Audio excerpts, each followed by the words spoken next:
Last night, in his statement from the president, Donald Trump indicated again, doubling down on his promise to increase the stimulus checks for Americans to at least $2,000 and protecting them from the unnecessary spending that our bloated houses of Congress wish to effectuate on the American people. He did this by utilizing the Impoundment Control Act of 1974. And I quote specifically from his statement from the president last night.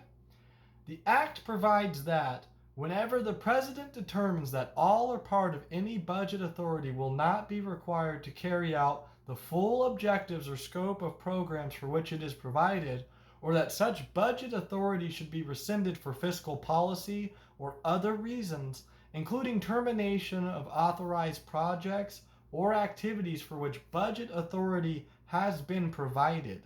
the president shall transmit to both houses of Congress a special message describing the amount to be reversed, the relevant accounts, and the reasons for the rescission, as well as the economic effects of the rescission.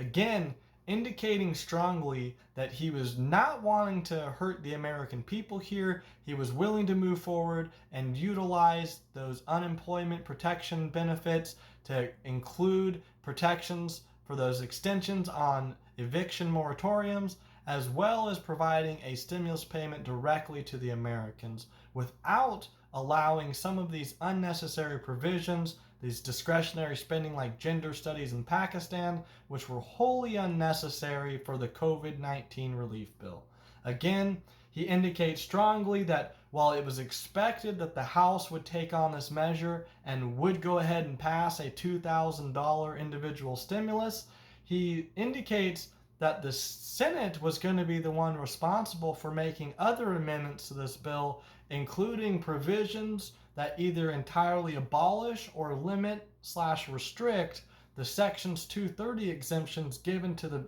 large tech companies, as well as initiating funds that would cover investigations relating to the swing states' allegations of not only the fraud but irregularities in the election. So again, all of those allegations that have been made, this would allot for the Senate and Houses to provide funding to look into those matters.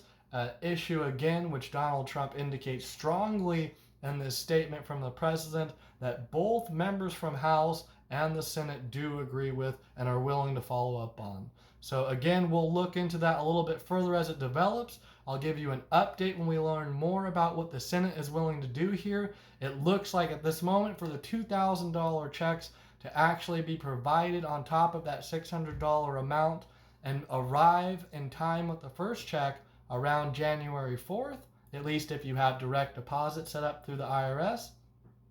That would require that in the next several days that the Senate is willing to sit down and actually comes to some agreement that includes Sections 230 as well as fundings for the investigations relating to the election. I don't know if that's going to happen before January 4th, so my gut tells me that the first round of this stimulus package will essentially actually only be a $600 payment, even though it at the moment has congressional approval from the House and has been provided up to $2,000. I'll make another update as soon as I learn more. If you found this helpful and liked the video, give it a thumbs up. If you'd like to stop in for more, consider subscribing, and we'll see you again at the next Triggered Newscast.